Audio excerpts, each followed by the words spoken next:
दोस्तों, अगर आज भारतीय जनता पार्टी की सबसे बड़ी चुनौती पूछी जाए तो ज्यादातर लोग कहेंगे विपक्ष, कांग्रेस, क्षेत्रीय दल या फिर चुनावी समीकरण।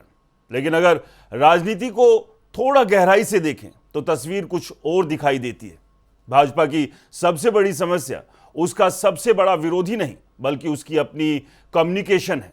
जी हां, सुनने में यह बात अजीब लग सकती है क्योंकि जिस पार्टी के पास प्रधानमंत्री नरेंद्र मोदी जैसा वक्ता हो, जिसकी बात सिर्फ भारत ही नहीं बल्कि दुनिया के बड़े बड़े नेता भी ध्यान से सुनते हो, उस पार्टी की कम्युनिकेशन पर सवाल कैसे उठ सकता है।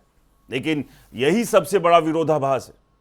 प्रधानमंत्री नरेंद्र मोदी की सबसे बड़ी ताकत उनकी कम्युनिकेशन स्किल मानी जाती है। चाहे चुनावी रैली हो, संसद हो, विदेशी दौरा हो या किसी संकट की घड़ी, वो अपनी बात रखने का एक अलग अंदाज रखते हैं। यही वजह है कि अंतर्राष्ट्रीय मंचों पर भी उन्हें एक प्रभावशाली नेता माना जाता है। लेकिन सवाल यह है, क्या भाजपा का बाकी संगठन, उसके मंत्री, उसके प्रवक्ता और उसका आईटी नेटवर्क उसी स्तर पर काम करता है? यही से असली कहानी शुरू होती है। राजनीति में सिर्फ अच्छा काम करना काफी नहीं होता, उस काम को लोगों तक सही तरीके से पहुंचाना उससे भी ज्यादा जरूरी होता है। अगर आपकी उपलब्धियां जनता तक नहीं पहुंच रही, आपके विरोधी हर घर तक पहुंच रहे हैं, तो समझ लीजिए कि लड़ाई मैदान में नहीं, नैरेटिव में हार रहे हैं। आज का दौर टीवी और सोशल मीडिया का है। यहां हर दिन एक नया मुद्दा पैदा होता है, हर घंटे एक नया नैरेटिव बनाया जाता है और जो पहले लोगों के दिमाग में अपनी बात बैठा देता है वही बहस जीत जाता है। यही भाजपा कई बार पीछे नजर आती है। कई ऐसे मुद्दे हैं जिन पर पार्टी के पास जवाब मौजूद होता है, लेकिन वो जवाब उतनी मजबूती से सामने नहीं आता, जबकि विपक्ष लगातार एक ही बात को बार बार दोहराकर उसे लोगों के दिमाग में बैठा देता है।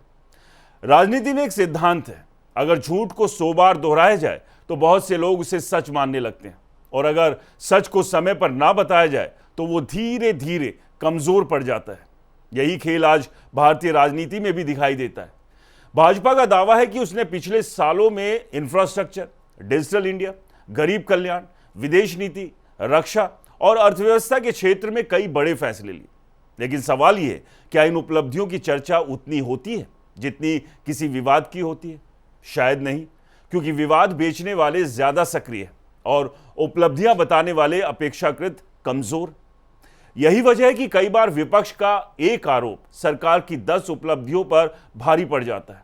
अगर किसी मुद्दे पर विपक्ष लगातार हमला करता है तो भाजपा के कई प्रवक्ता रक्षात्मक नजर आते हैं, जबकि राजनीति में अक्सर वही जीतता है जो बहस का विषय खुद तय करता है। और एक बात दिलचस्प ये भी है, जब भी कोई बड़ा चुनाव होता है तो जीत और हार दोनों होती है, लेकिन मीडिया और सोशल मीडिया पर चर्चा किसकी ज्यादा होती है?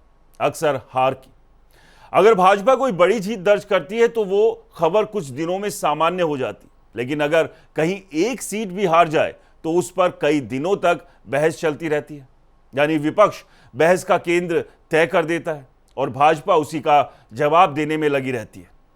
यही कारण है कि कई राजनीतिक विश्लेषक कहते हैं, चुनाव सिर्फ वोटों से नहीं, नैरेटिव से भी जीते जाते हैं। नैरेटिव यानी लोगों के मन में अपनी वाली धारणा। अगर जनता को यह विश्वास दिला दिया जाए कि कोई नेता कमजोर है तो उसके अच्छे फैसले भी संदेह के घेरे में आ जाते हैं, और अगर किसी नेता की मजबूत छवि बना दी जाए तो उसकी कमियां भी नजरअंदाज होने लगती है। यही राजनीति की सबसे बड़ी सच्चाई है। भाजपा के समर्थकों का मानना है कि पार्टी की सबसे बड़ी कमजोरी यही है कि वो अपने पक्ष को उतनी मजबूती से पेश नहीं कर पा रही जितनी मजबूती से उसके विरोधी अपना पक्ष रखते हैं। उनका कहना है कि पार्टी के पास सरकार की उपलब्धियां हैं, लेकिन उन्हें प्रभावी तरीके से जनता तक पहुंचाने वाला मजबूत इकोसिस्टम अभी भी पूरी तरह विकसित नहीं हो पाया। यही वजह है कि कई बार सोशल मीडिया पर विपक्ष का बनाया हुआ नैरेटिव तेजी से वायरल हो जाता है और भाजपा बाद में उसका जवाब देती नजर आती है। यानी बहस शुरू कोई और करता है और भाजपा सिर्फ सफाई देती रह जाती है। राजनीति में यह स्थिति लंबे समय तक किसी भी पार्टी के लिए चुनौती बन सकती है। अगर भाजपा को आने वाले सालों में अपनी बढ़त बनाए रखनी है तो सिर्फ चुनाव जीतना काफी नहीं होगा, उसे नैरेटिव की लड़ाई भी उसी आक्रामकता से लड़नी होगी। सवाल सिर्फ सरकार चलाने का नहीं, सवाल यह भी है कि सरकार की कहानी कौन लिख रहा है और जनता तक किसकी बात पहले पहुंच रही है। क्योंकि आज के दौर में जो कहानी लिखता है वही धारणा बनाता है और कई बार धारणा ही राजनीति की दिशा तय करती है। अब सवाल आपसे, क्या आपको भी लगता है कि भाजपा की सबसे बड़ी चुनौती विपक्ष नहीं बल्कि उसका कम्युनिकेशन सिस्टम है, या फिर आपको लगता है कि इसके पीछे कोई और कारण है? अपनी राय कमेंट में जरूर बताइएगा। नमस्कार।